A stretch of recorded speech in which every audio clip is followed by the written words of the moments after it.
Howdy, howdy, nerds. Another day here at Gonro Games. It's Thursday, the day before the pre-release. So let's go ahead, since people want to see what actually goes on at the good old Gonro Games, we'll go ahead and check and see what's going on.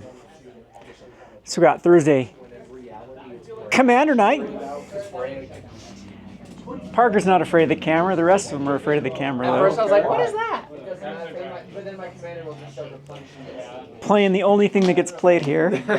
Commander. I tried to bribe people with Commander League by doing at cost. No one wants to do it because they can't afford it, but they're all going to just buy a box anyway. So they can't afford it, but they'll just buy a box and not play Commander League, so they'll not save money. Can't afford it. Look at Parker's board. And not join a very fun format. He's got like a $600 board right now. Can't afford to play Commander League, by the way. I killed him? Yeah. Oh, that's fantastic. You're in my way. I'm so... Yeah, he's nuts. There's more stuff over here. Wow, there's not a lot. And David's shy now for the first time in his life. Hey, he's got the cross-country jacket on. What a dog. At least he's not a lifeguard.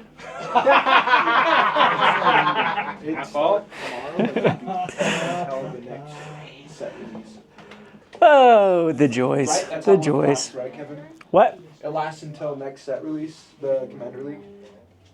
Is anyone going to do it? I'll do it. We have, okay, let the record be straight. We have I one will do person. Your boyfriend going to do it too? No. Why not? I don't know. Probably not. He's moving to St. George here pretty soon anyways. Lame. Lame, lame. Hoy. So there you have it. You have met the creatures of Gonro Games that come in and play Commander. So we'll probably have a pretty good pre-release so tomorrow. We're expecting a lot of people like Bloomberg. We've said a lot of people are coming down. Unfortunately, no one's signing up early. We incentivize it too. This is what frustrates me so much as a store owner. So we, of course, want to know our numbers. We want to know how many people we're going to get so we can prepare and plan and spread things out and no one do events. And no one signs up early. We give $5 off if they sign up early. Yet no one does it and they show up the day of. So anyway, hopefully we have a good showing for the pre-release. We had a really good one for Bloomberg. As you can see, we can't really hold that many people. I think we can comfortably hold like 20 people in there. We have in pre-release in the past set up some tables right here and played as well, but it is what it is. Like, if we start getting the demand for more players, I would love to get a bigger store, but as I've said in other videos, it's really, really rough to justify the overhead of moving into a bigger, area with just the way the market works with LGSs in at least rural areas. We don't have the walk-in traffic and the kitchen, like just the population to really support just a lot of people coming in and purchasing things. It does well. We have a lot of tourists this area is starting to pick up, selling a lot of things like D&D books and Pokemon and whatnot. But yeah, we have definitely enough room for that here at the store for at least products. I mean, we've packed full of shelf to shelf, wall to wall of products that I think if you come in our store, you can actually find plenty of things to buy. So anyway, I don't have much to talk about today. Sales have been pretty good for a lot of the more recent stuff, and I've been noticing a lot of the Pokemon and Magic of the last few years is starting to pick up too. So if you notice things like Evolving Skies, Chilling Reign, Fusion Strike from Pokemon and some of the older, that Sword and Shield era, that's starting to go up. And I've also noticed from Magic the Gathering that things like Lord of the Rings and even things like Kamigawa, that's one that surprised me, have had quite a few sales lately. I mean, we are missing a lot of packs here in my display case. I'll have to actually go ahead and order some more of those. Need something? No, I need to ask Zach something. I don't know where Zach ran off to. What do you need help with something? I just need to know if this one's still coming in. Oh, probably. Okay. I'm sure he's got it on order. Anyway, so I think that is kind of the discussion. We'll kind of go back here. As you can see, Commander Night can be kind of crazy here with a lot of questions and people asking about cards. We're actually selling a lot of cards. It's frustrating, like Zach and I, is like, man, the quality of cards as far as price per card has really gone down for Commander with all the Commander decks, each set being like having 4 Commander decks per set. It adds a lot of cards, reprints back into the card pool. We're noticing things like a lot of lands that used to be like $2 for like a quarter now because they've been printed so many times in these pre-cons. But anyway, you can see my back room is still an absolute mess. I was going to actually do a video here of the pre-release. Usually what I do for the Gone Rogue or the Rogue Deck Builder channels, I open up a pre-con and build a pre-release deck and use it for what we call League. So we try to do 2 leagues here. One is called Commander League, and the other one is just regular set League. So with leagues, what a league is, you start out with a pre-release kit, and you open it up and you build a deck just like you would do with pre-release. So you have your 6-pack sealed deck, and then you have your sealed league that you can start playing. What I like about leagues is you can just show up whenever and sit down and play. Anyone else has a league. Once per week, you can play the same opponent. And then every 3 losses, you're allowed to buy a new pack. And it keeps things quite balanced, because the people that lose more end up having a bigger card pool. And we give out promos for people that win. And so it incentivizes coming in here and playing League. In fact, that's what most of our promos now that Wizards sends to us, we actually are reserving for leagues. So I'm trying to incentivize, like I said, at cost. So you can buy a pre-release kit at cost for League. So it's like, what, 22 bucks? And if you're a store, this is how we get the margins back, is then people start buying, regular cost packs. And I think it's a good way to get people in the door. They have that initial, even if they never buy anything, it's another player for people to play. And this always makes me shake my head about the stores that charge for people to come in and play. That's just, I guess if you're packed and if people are coming in not buying anything, but the worst thing for a game store is when people come in to play and there's no one to play against. So I like to incentivize even the people that don't spend a lot of money here. I try to incentivize them coming to at least sitting down and playing, because they add another person that can actually be interacted with. And I think that is just critical for game stores. So it's kind of funny how we have this disincentivization of people coming in when people charge per table space. And when I get it, it frustrates me too. We all have those customers that just come in and, waste my air, waste my heating, and never spend anything here and then brag about what they bought on Amazon. So I get it. I get the frustration of some stores, but I still think those are a net good of those people coming in and, adding to the kind of the ecosystem of the player base and whatnot. So again, you guys get kind of a live feed. There's Zach. Is Zach gonna go get his food? Yes. Hold this down because I messed up the day. Shut up. And September has a P in it. I redid it. Oh. I've been busy. Zach has been busy. You've heard it here first. Zach has been busy. So anyway, where was I talking about with so the pre-release or the League? So League is quite fun when you start getting a lot of people. And oh, you did fix it. See if you did any errors on there, so YouTube can criticize you again. Looks pretty good. I don't see anything that on demand's basically 2 words or with a space, but that's fine. It's fine. It's acceptable. Anyway, where were we going? So yeah, so basically you add this pre-release kit, open it up just like you would in a pre-release, and there's your League deck. And by the time the League ends, you pretty much have got a nice fill of Duskmourn, and so you get to play with all the mechanics. That's one of the things that's kind of frustrates me about Standard right now is 4-drops. Good luck playing a 4-drop now with Beza and Shieldred in the format. Basically, you're playing white, you're playing Beza. Basically, you're playing black, you're playing Shieldred. Good luck ever playing a really flavorful mechanical card from a new set that's like a 4-drop. And same thing like now, all roads lead to Atraxa if you're going into controller ramp.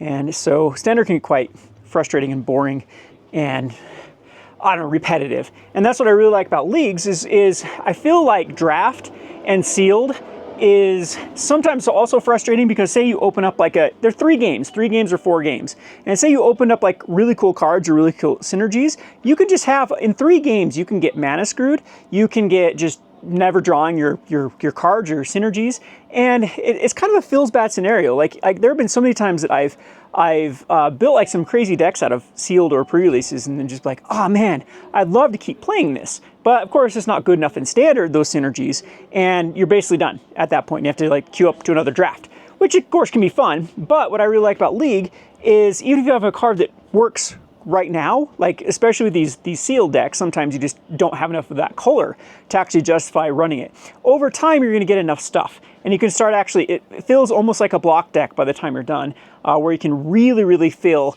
out the mechanics and experience the mechanics from the set. And it's just it's like the perfect spot. Limited, I think, is too limited.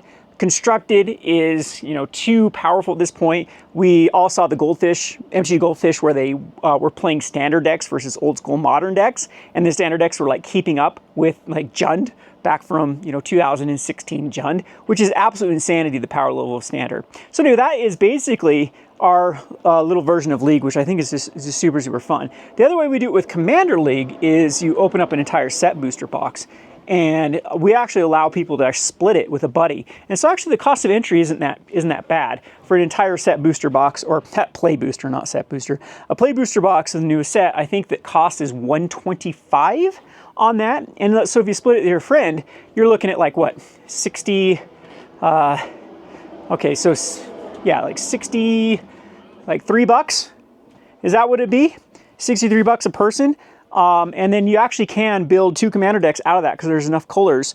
If you like just split the colors, I mean, the artifacts you have to fight over and whatnot, and some of the, you know, generic lands, but you can split with a buddy and you can actually build a commander deck. It's just perfect amount of cards to build a 100 card singleton commander deck. And sometimes, depending on the set, we allow like 2 copies at first, just to make sure that people can have enough to play with, or if they want to play like a monocolored deck, then they can like have enough of the card pool. And then with the Commander League is we have this chart. So if you're the first one to lose in the pod, then you get 3 loss points. And if you win, you get 3 points for winning. And the points go towards promos. So once you get 10 points, you get a promo. And then we say every 3 loss points, you can add a pack to your pool. So you can buy a pack of anything from the existence of Magic the Gathering. It gets quite fun because people will go back and get something like Eternal Masters to add to their pool. And it's super, super fun. I think I've showed it on this channel before, is by the time the league ends, you end up with like an actually pretty decent commander to kind of build off of. And to me, it actually makes Commander fun because I have tried and tried and tried to play Commander, and I just cannot find it enjoyable. Like, everyone argues about power level. Even if people say their deck's a 5, they should still like put an infinite combo in there. I mean, at this point, there's so many two card combos in Magic the Gathering. You can use ultra budget decks in Commander and you can still hit a combo, and you can still hit it on like turn 4 no problem, and it's just not fun. And again, it's got to the point where like the same 60 cards go in every deck, per color. You're putting these exact same cards in every Commander deck you build, and so there's only a little bit of wiggle room for other cards, and it gets incredibly redundant and repetitive, in my opinion. And again, it's just been so pushed lately that the Commander's just like, again, lost its kind of its purpose that used to be to play with cards that weren't good in like a singleton in a 1v1 situation or format. So anyway, Commander League is super fun because you actually, again, get to experience the mechanics from the set and the synergies that they want you to play with that oftentimes don't happen in Draft or Sealed. And then you actually get to play them in a Commander type setting. And it's super, super cool because oftentimes like bad cards end up being pretty good. Like you start finding these little niches for these cards that you would never, ever, ever think of putting in a Commander deck. And it's like a plummet type card. It's like, okay, well, there's a particular commander in this format that's a flyer, you know, so you can chuck in a plummet. But I mean, I digress there. There's like a lot of cool synergies. I've actually found some cool combos. I remember it was, I can't remember which the commander out of Strixhaven, the one that allows you to get back creatures every cast an instant or sorcery spell. And you found some cool little synergies just within that set, and then a few other sets around it that I added. Like I remember I added like a Modern Horizons and ended up having some card that worked so perfectly with it. But anyway, that is, maybe I'll show a pre-release pack opening on my other channel I was going to do for this one, but I've kind of rambled on for a while. Got to see a little bit of the store, got to interact with some of my customers. Of course, we got the dogs here, and I've got my, whoa, that did not work. Now the camera went all wonky on me. What are you doing, camera? Now you're on my chest. Anyway, we'll have to figure this out. There's Buttons. I was going to show you the gold Buttons. He got in trouble because he went and jumped in the swamp. That swamp is gross, Buttons. Now you're going to have to go home and get a bath because he's obsessed with chasing the birds, and you smell. It stinks so bad that you should go back with the Commander players. You smell like them. Anyway, this has been Kevin with Gonro Games. Thanks for watching.